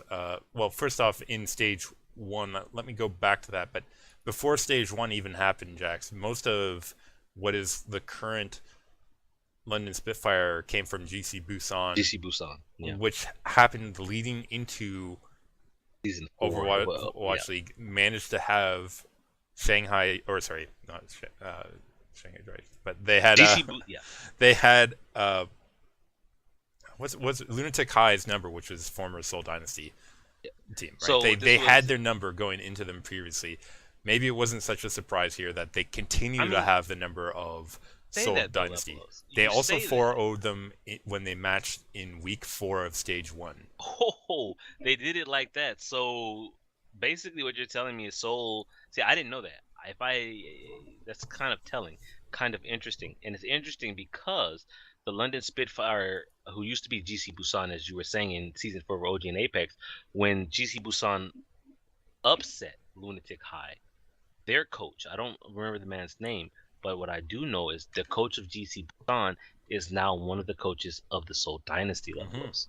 So the guy who should have the most insight into how to play the London Spitfire isn't able to figure out a game plan, along with the other coaches that they have there to handle this. I mean, so I'm looking, it was 4-3 Hanamura, 2-0 Lijiang Tower, 3-2 Kings Row, 3-2 Watchpoint Gibraltar. But I'm just going to give you some numbers here. On Hanamura, 141 seconds left in the time bank for the London Spitfire. No defense there for the Dynasty. Lijiang Tower, 178, 160. Not the competitive 99%. Can we mention here, Fleta coming off of Thera on Garden and Spitfire who run double hits again. You should know that that's coming out. Yeah. You're losing battle right there. So we're talking coaching problems, Jax. I mean, Levels, you say coaching problems. Bishop is out at London. So we don't even know who's handling the coaching duties for the Spitfire, but there's no drop-off. They came into this game against the number 2 team in the stage fighting for a playoff spot. Because remember, they lost to the Gladiators last week. So they don't have room to drop games. And here, I go to the third map, Kings Row. 155 seconds left in the time bank for the Spitfire. Dynasty falls short. Jack, Watch Point Jack's, Gibraltar, no, we got to 100. stop on Kings Road just for a second. Go ahead. Munchkin on Zarya, horrible play. I don't believe he got a single Graviton Surge with any kills on it on that stage, Oh, including having at least one of them eaten by Wuhyol, who then also gets fled as Reptile. Wuhyol doing amazing work. Okay, sorry, go ahead. no, and I'm just gonna finish it up with Watch Point Gibraltar. London Spitfire have 149 seconds left. So Dynasty none. These aren't close games, and at this point, is it matchups? It can't be matchups or style. But what else could it be? Like these, I they play New York close, right? They play. I mean, could that be it? Is that the problem here? Actually, if you go back, you still have open stage one. Who else did they play that week when London beat Seoul? In week 4 of stage 1, I believe it was. Yeah, the week Let me go look. 4 of stage 1, London had Seoul and London had Shanghai. So they only really had to prepare for one of their games. Where Seoul played, who did Seoul play? Seoul played London, and then the next day Seoul played Houston, which at the time Houston was a really good team. So Seoul having to prepare or look ahead to their other opponent in both situations. It's a weak excuse if I'm being honest. Yeah, It's just like a something second that order excuse. You know what I mean? yeah, it's just something that I want to look at for preparation purposes. Every time Seoul has played London, they've also had a strong opponent that week. And since we're on it, I'm just going to peek ahead to stage 3 while you keep us talking here to see when these two teams face each other, or if they face each other, because perhaps they don't in stage 3. So that was the big game of day 4. We both picked for the following games, or for the following game specifically here against Shock versus Outlaws. We both picked the Outlaws. We had Faith. Jack's Faith was not rewarded. Shock coming out, Jackson, and showing why Tracer is important, you might say here. Hanamura 2-1, Nepal 2-0, both for Shock. Houston respond with a Hollywood 2-1, but Shock closing it out on a Gibraltar 3-2, with the MVP of the game going to Dante. And there's been a lot of turmoil and drama regarding Houston's clear issues with the Tracer. Yeah. I'd think you would be ignorant, let's just say that, if you were trying to claim your team did not have, or if your Outlaw team did not have a Tracer problem, because it is clear that they do. Here, I think that's making a difference even for the Shock. I think Dante has been playing better, and it came to fruition here against the Houston Outlaws. That's a big improvement for them in order to do that. In fact, Jax, this win puts them above the Outlaws because of stage 2. For stage 2. One, I do want to go back to next stage 3 Lepelos, when they play each other, Seoul versus London. London has Shanghai that week. Seoul has the Houston Outlaws. So it would, it'll be a new look Shanghai. It'll be, who knows what Houston will look like. So, it could go either way. Right now, if I'm a Houston Outlaws fan, I'm concerned. Because normally, you know what I would say? I would say management needs to stop and take a look at their Tracer problem. And the reason why I say I would be worried if I'm a Houston Outlaws fan is their general manager has recently come out and he basically said they don't have a Tracer problem levels. He tried to give us a few select stats that implied their Tracer problem was in fact a non-issue when it is. I mean, the other teams are riffing on it too. In fact, here Shock with Moth in, and Moth himself, he was just being factual, saying that they trusted their supports to handle the Tracers coming out of the side of the Houston Outlaws, and they were correct about doing that. It's factual. It's not shade. It's not insulting. It was just, he was interviewed in the moment, and that's what he said, and that was their plan, and it worked out because that's the weakness of Houston Outlaws. The listeners of the podcast know if there's one hero that I think, honestly, if there's one hero you and I feel, both of us, might need to be given a look at for a nerf, it would be Tracer. And because we feel she's overpowered.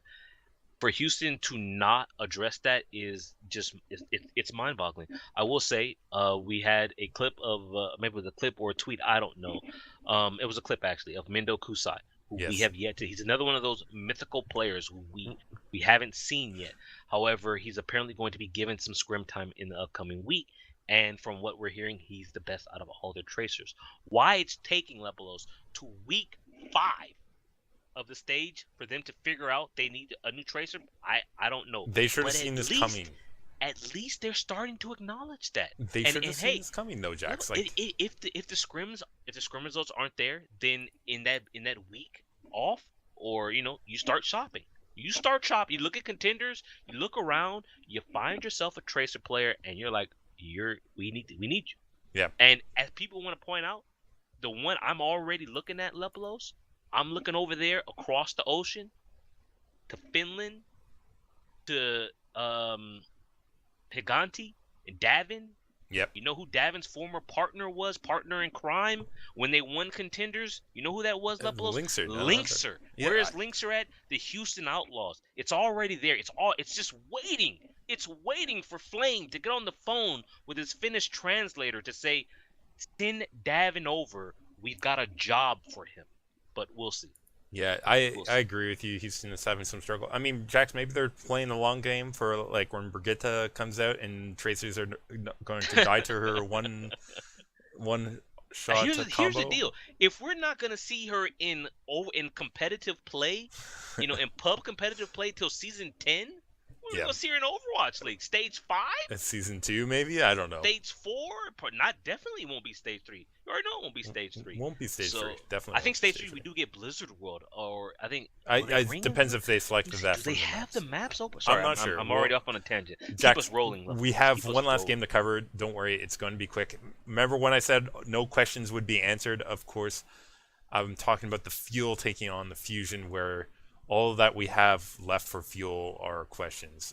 2-1 Hanamura, 2-0 Lijiang Tower, 2-1 Kings Row, 3-2 Watchpoint Gibraltar. Jax, there was a spawn camp there on Gibraltar that really just defines what's going on with the Fuel, which is nothing.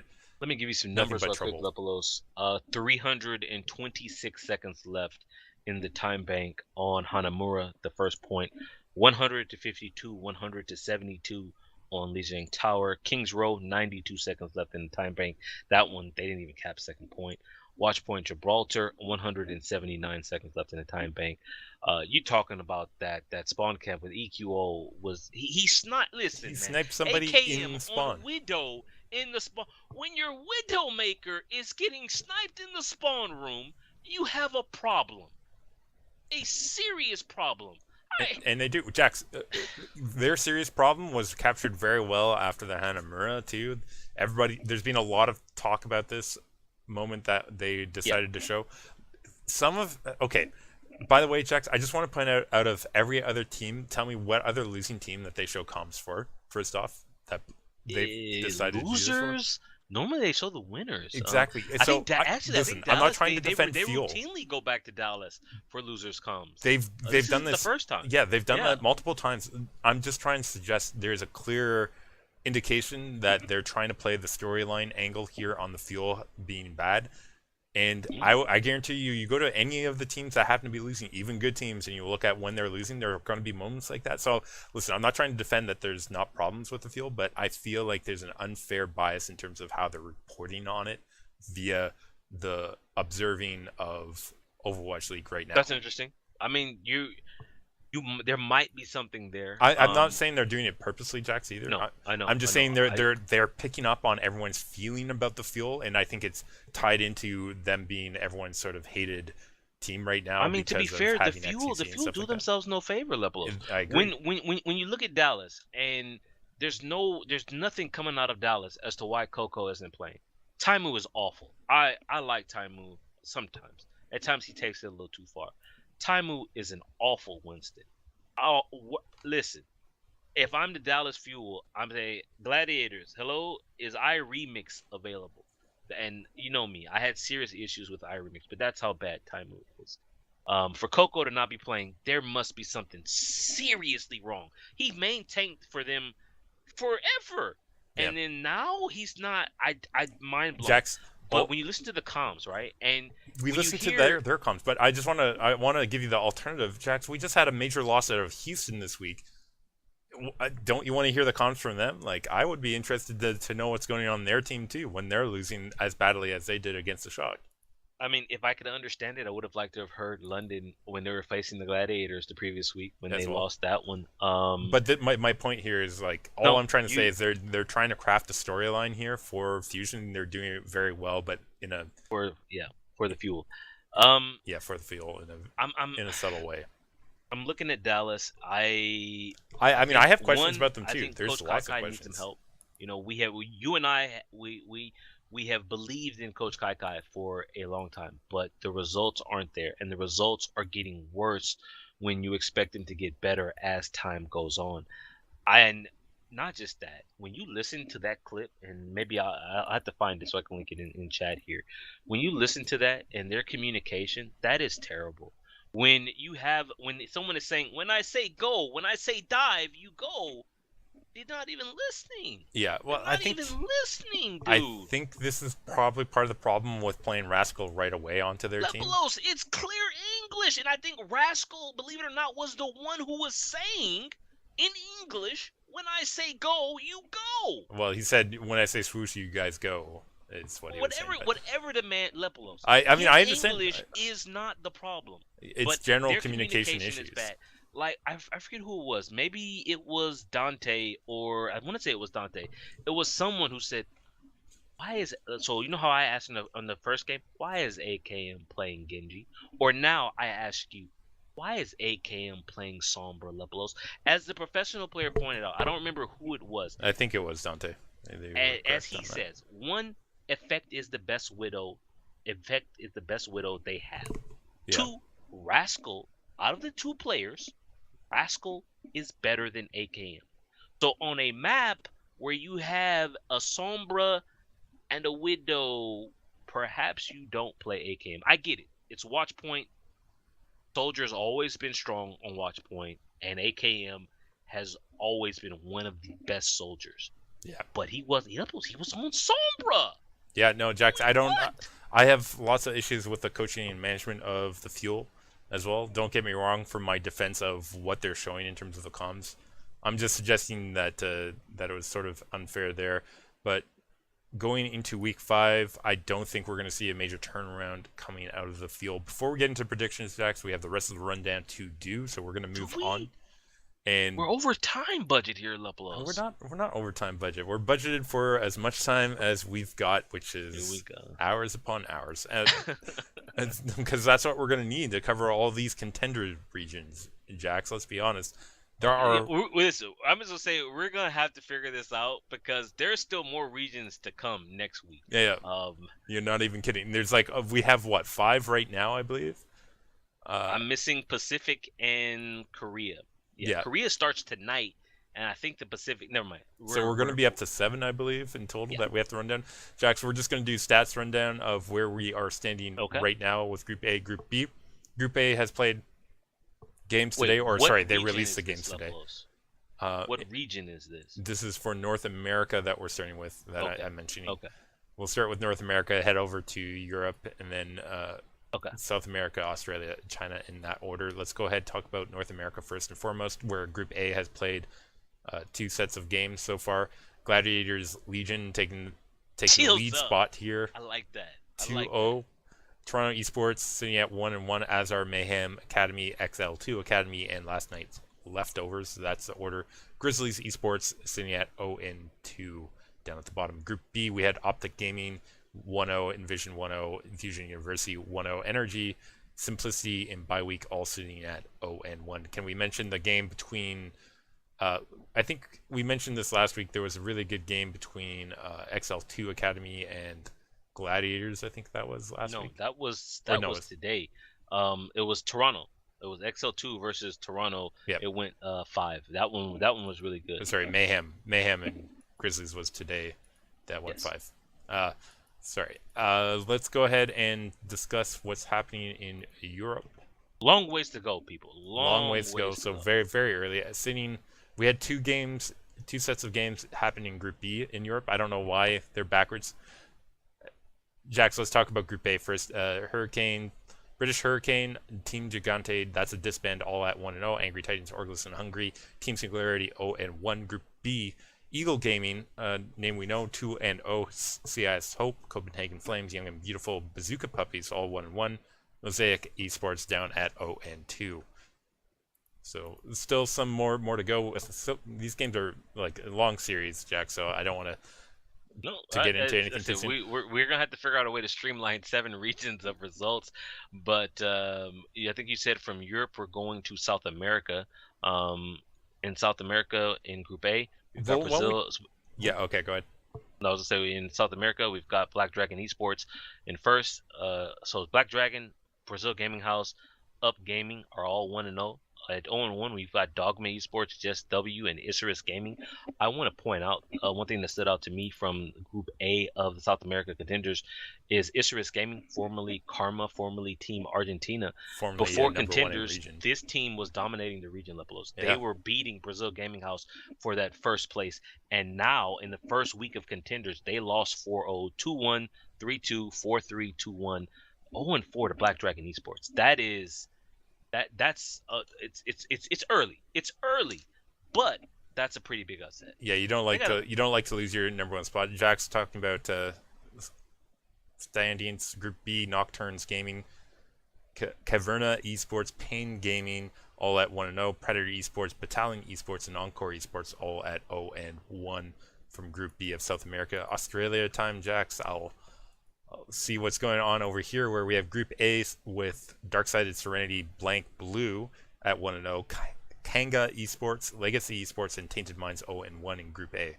Group B, Sydney Drop Bears 2-0, Just a Minute Gaming 1-1, NOC Predators 1-1. Jax, it looks like we have a couple of. Why have they not played games? Some people have played 2, and some haven't even played at all. Yeah, we're seeing Alter Ego and Masterminds GC either sitting out games or having bye weeks for the first week or something. Very questionable stuff happening here. Interesting. We'll have to figure that out. Surge Esports sitting at 0-2 at the bottom of Group B.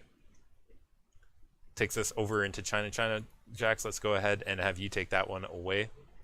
China, we've got T1W Esports, Team CC, Lucky, Future Zenith, all 1-0 from Group A. Moss 7 Club, Lingon Esports, Vici Gaming, down at the bottom. 1 Jax. VT any given day. Listen, any given day. For Group B, LGD Gaming, Super Number 1, Team Scottish Gift, 1-0. Legend Young Beyond, LYB. That's Laoyin B levels. Yep. Yes. 0-1. Hero Taciturn Panther. What a name. 0-1. Lucky Future, 0-1. Yeah, so that's where we're standing with those, Jax. We also have the Go for Overwatch Europe monthly final for February. That finally finished up. It's March, but okay, fine. We're just going to skip ahead and just mention that Vivi's reserves here. So this is, I guess, connected. Is that Vivi's Adventure? It's not Vivi's. I think it's connected to. I don't think they are Vivi's Adventure.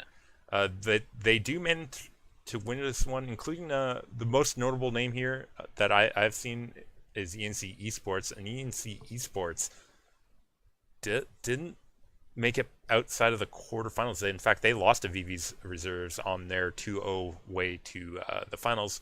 In the finals, VV's Reserves 3-1 win over Portal of Gaming to take Go for Europe monthly for February. Okay.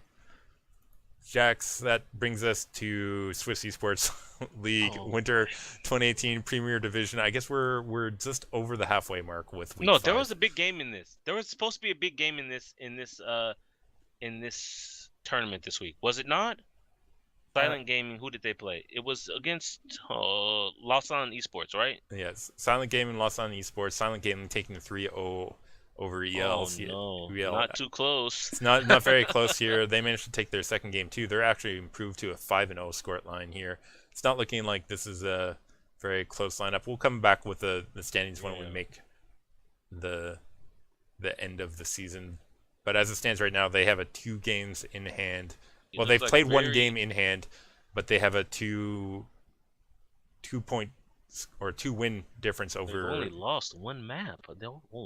Over Lausanne Esports, and for the same number of games, there are also 2 games over My Insanity as well. So Silent winning against both number 2 and number 3 spots this week, Jack. So they've only dropped 1 map over 5 games, 15-1. And that was solid out of them. Looks like they're just running through it. Yeah, we'll see what ends up happening with that one. That brings us to Week 5 predictions for Overwatch League 2. Jax, I'm going to go ahead and start queuing up my typing because that will take Okay. a little bit of time. See, But take a look here. Week 5, we are. Oh man, look at the clock. I've got no clock reminders in chat. We're going to hire a new clock guy. We don't pay, but hopefully whoever it is won't fall asleep. But as we approach the 90-minute mark, Lepelos, I'm looking at the first game of the week. I've got to put my shields up. Shields up now. Gladiators versus the Philadelphia Fusion. I'm concerned. I'm glad we've got shields because the previous time in stage 1 where these two teams fought each other, I think it went to 5 and the Gladiators were unable to close it out. But I'm concerned because of Carpe. And now, after seeing him spawn camp the Dallas Fuel, I'm concerned of EQO, and I'm concerned of both of them because of their Widowmaker play, and because the Los Angeles Gladiators don't have a viable Widowmaker. The Widowmakers they have are too inconsistent. Asher and Surefour. Surefour, I don't even want to see on Widowmaker. I don't want to see it. People, you look at the results from week 4, you say, Jax, you won both games. Yes, we did. The DPS at times was terrible. We won basically off the back of Fisher and his Winston play, off of Shaz and Big Goose and their support play, and Bishu here and there.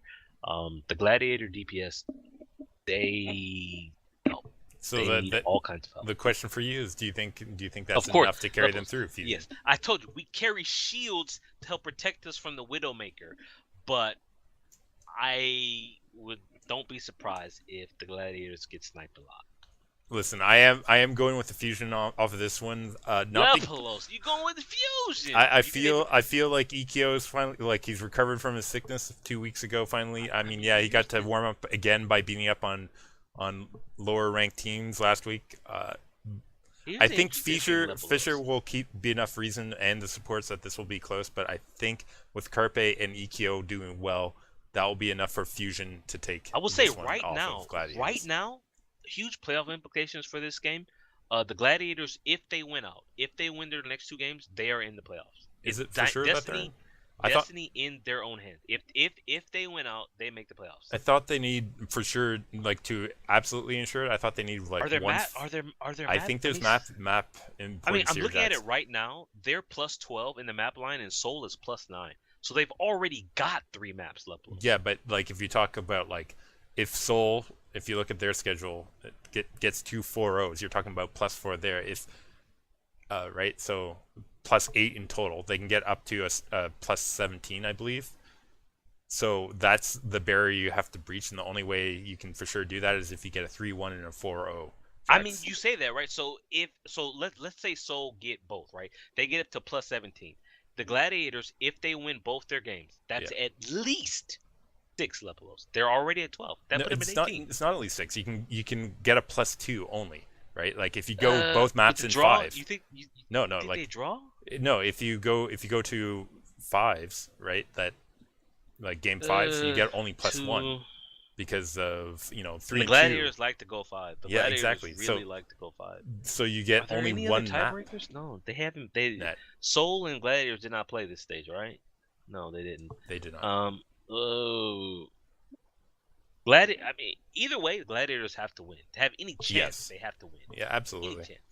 So there's a lot of importance on them. I'm also writing on that. You know what Malik likes to say? Those maps count. Every map counts. Every map matters. So them dropping that map last week, not even getting on watch point to Houston, it matters. Yeah, it does. It matters. But let me ask you something, because you talked about EQO. I talked about EQO.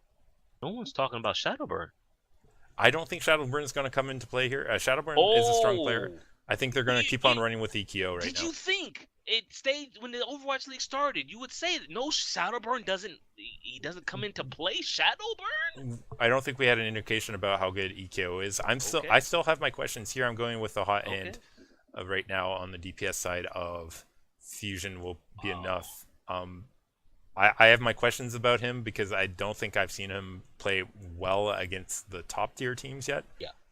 And even against the Fuel, there were times that he didn't get value against Fuel with his Dragon Blades that we saw him get early off against Boston, particularly in Florida. I don't think that's going to change. I think he might get a little bit more than other people, but I think it will be enough here to come out over top of the Gladiators. Jax, Mayhem versus Shock, next game of day one. Stop. I am Hold on. going with Wait, wait, Shock wait, wait, on wait, this one wait. too. Let me check. Let me check. Ooh, Hollywood not in the pool. Kings Row. No Hollywood for Florida. No Hollywood. Um. Wow. This is I going to be a can't good game, see. actually. I think. This is for those who want. This is a sign that Florida's improving because I'm actually thinking about it. I'm putting thought into it. I'm taking the San Francisco Shock. That being said, this is a big game. Believe it or not, big game for both of these teams Yeah. because they're both on the ascendancy, but one's got to rise above the other. I want to wait a minute. 150K is available. Do you, 150K can play. It's his birthday. it is. He can play in this week Oh. 5. Oh. Do you put him I in? take Shock. Yeah, I mean, here's the deal. Dante is playing well on Tracer. Exactly. So I think we will see Oh. Sinatra in, but I don't think we'll only see him in. Like I don't think Dante's now This perma is bench. interesting. I This think it's is going to be some very fun stuff coming out interesting. of the I'm Shock. taking San Francisco though. Who did you take? I'm taking Shock too, man. I'm Okay. feeling them. Listen, I know Mayhem's coming off some good wins and some close games against the Outlaws. I still think Shock doing pretty well these days. Yeah. If we're talking about doing well these games, neither of these teams are doing well. Dragons versus Houston. If this had I been, still have to go if with this had Houston. been the Dragons that were finishing up stage 1 and starting stage 2, I would think long and hard about this. That's how concerned I'm about Houston. But Yeah. since Undead gone, Dia Gauntlet, both DPS gone, man. Like Yeah, they've been gutted, Jax. They're a contenders team at best right now. Let's be honest. Oh, We're gonna have to see their reinforcements I saw come and a make a post. difference. It said Fearless, and the other guy, Ado. What is his name? Please, I'm sorry, I'm bad with names. Yeah, I think it is Fearless and the other guy. I think his name is Ado. They're on the plane right now. Visa's done. They're on the plane. They're coming out. They won't be here for this stage, right? There's not enough time to integrate them. Yeah. Stage Well, 3. unless they have to play. Stage 3. We'll see. If they have to We'll play, see. Jax, they have to play. Who's on the roster right now? Are they gonna sub in tank players again? Like run 402 only? I feel bad, but we're on the day. Well, back-to-back games. I hate that. The scheduling really needs to be have a look taken at this. Why are they the last game and the first game of the next day, and the next day their first game against the Seoul Dynasty, who I am taking to be Yeah, I mean the this Houston one Outlaws. is pretty clear. Dynasty, I think, doing much stronger than Outlaws these days. We're Yeah. both taking Dynasty there, just as And New obviously for the next game, Jax, when we have Yeah. NYXL versus Fuel, it's a no-brainer to go with NYXL over the Fuel. I wish I could make this the last pick of day 2 after day 1, because how the San Francisco Shock play against Florida will have a big part in how I feel about them playing against Boston. But since I can't do that and I have to pick right at this moment, I'm going to pick the San Francisco Shock. I see. I am actually going to differ with you on this one. I think know, I figured you Uprising will be coming back. I don't think the Shock will be. Okay, I'll put it this way. They have the 2 days or back-to-back games. Yeah. Boston, this is the first game of the week. I think they're going to be better prepared for the That's Shock. perfectly viable. Yeah. And No, I mean they'll want to get that win. this schedule. I'm sorry. When you play 4 days, why are teams playing back to back? Why? This stage more than last stage? Why is it so? No. Get Nate on the line. I need answers, but I'm taking the Shock. Big outside pick for me. I'm way out there in left field. You say it's outside. I had my thoughts about that too, because the Shock could clearly have shown up well as of late. But when I say that, we're only talking about wins over. 150K is available, man. I just want to put into context though, like when we say Shock has been doing well, let's go ahead and talk about their stage so far. The teams that they've won against: 3 over Dallas, 4 over Shanghai Dragons, and their big win over a struggling Houston of 3-1 last week. So I don't think they're gonna have the same luck against Boston as they will have against Miami. But I'm telling you, the catalyst is in, man. 150K is available. But Lepelos, let's go to day 3, game 1. I'm taking Seoul over the Florida Mayhem. Yeah, I can't go with Mayhem on this one either. Dynasty. I think you and I are gonna agree. Let's just look. If we're looking at the same schedule, I'm taking left side for all of these here, Lepelos. Okay, so Seoul, Philly, and London. I'm just taking all left side right here. You're not taking Valiant, the up and down Valiant over Fusion on that. Valiant, that team. I think they need to make it to the week off split, and they have soul searching to do. The coach needs to sit down with the players and they have to figure it out. I think there was a clip of the Valiant coaches expressing how disappointed they were in how the Valiant were playing in whatever game that was. But yeah, no. I have to agree Philly, with you, although on that analysis, but also for the left day analysis of day three, yeah. all away teams here should be winning And over. Levels, That's I know we're going to disagree here because probably for the on the last day of stage 5 on the I'm taking all right side right there. London over Dallas, New York over Valiant, Gladiators, Shields up over the Boston Uprising. I think for that last one you might take Boston because you like I'm the not actually, Jax. I'm agreeing with you on what? that one. I I don't think Boston, like, I think Gladiators will feel like it's more important for them to end off with a more important season here. I think. You know, Gamsu impressed me last week, Yep. week 4. I'm interested to see how he matches up against Fisher. Against Nomi, I'm sorry. One of the weaknesses for me is Nomi and the main tank position, and even Nevix. As much as I love Nevix, he's kind of let me down so far in the first 2 stages of Overwatch League. But so this game here, I'm really looking at the tanks. I want to see what Gamsu and Fisher can get up to because they both played exceptionally well last week. But I'm taking all right side for that last that last spot right there. Yeah. So I mean, I agree with you. I think despite some of the improvements and despite me picking Uprising earlier too, picking against Uprising earlier. One second. Against the Gladiators earlier. Yeah, you took Fusion. Yeah, I took Fusion earlier, and I picked Uprising previously. Yeah. I'm actually associating it up for this one because I do I know. think the Gladiators with Fissure will be able to figure out the Uprising here a lot better because I think their dive or their attitude is going to be well matched to Boston's weaknesses, honestly. And I think Boston's weaknesses in dealing with strong tank play will be evident from this series. But All right. we'll see if that comes to be. So we're both actually picking all the same there, but the question remains, Jax, who do you want to win stage 2? Who do you think is going to be there in the grand finals? But more importantly, who's going to be the overall winner of stage 2? Overall, right now, I can't pick against the New York Excelsior. They're playing one. Okay, well, so first, I guess we I guess if we base oh my goodness words, I apologize. Based off of our picks, I with you picking the Gladiators to lose, you're effectively saying the Gladiators won't make the playoffs. You're saying It's going to be the 3 Korean Seoul, yes, rosters, full Korean it'll be the rosters. 3 Korean teams here: New York, London, and Seoul, probably in that order. I guess order doesn't really matter. I am taking the Gladiators because I'm a Gladiator fan and I have to support my team. But so that's already one difference that we have. I have a London versus Los Angeles semifinal, where you probably have a London versus Seoul semifinal. Does That's that sound correct. about right? Yeah. Okay. Either way, I am taking London. I am a Gladiator fan, but that game last week was a bit of a fluke. I think the London Spitfire greatly underestimated what Fisher was going to do. I think they're going to wake up and stay woke as to what Fisher can do, and the DPS of the Los Angeles Gladiators cannot hang with the London Spitfire. So that sets up for me a London versus New York grand final, and unlike stage 1, New York is going to take it. See, I'm actually going to disagree on who's going to win it. I am picking Spitfire this time. I picked NYXL last time.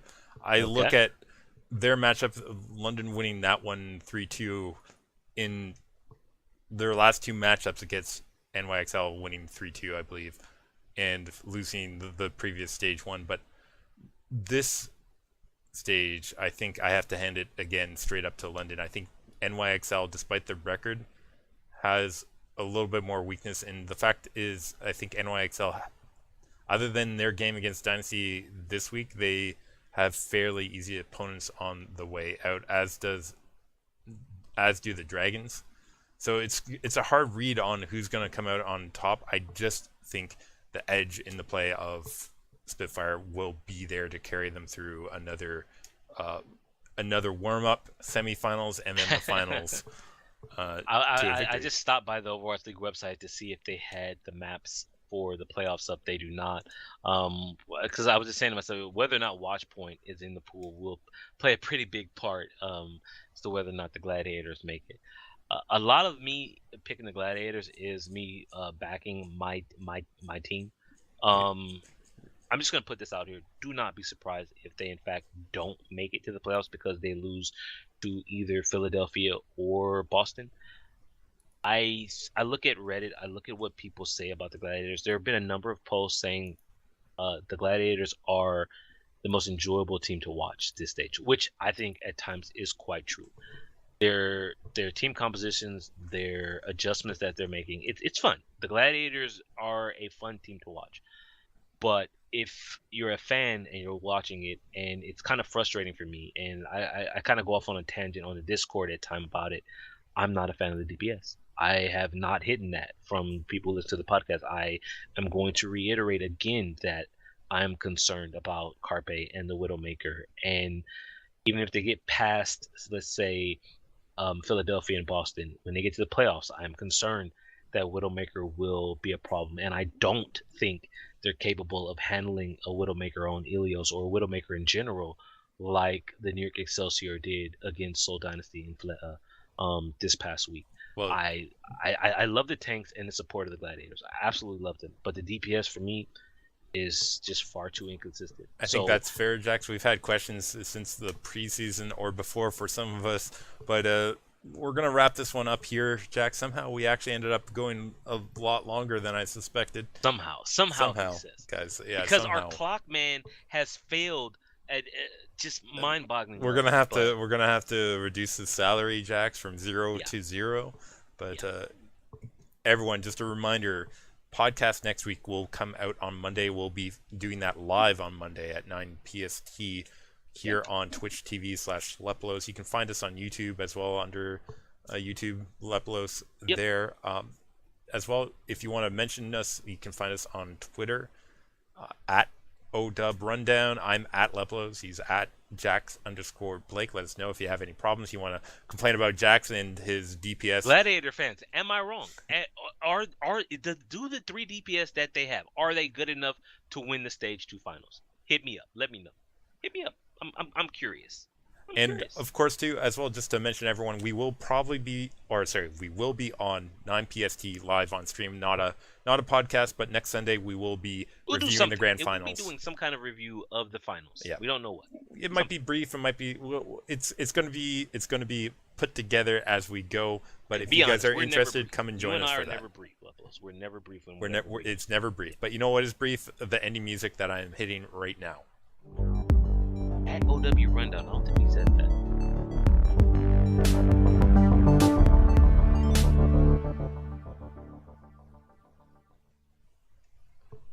All right, there we go, Jax.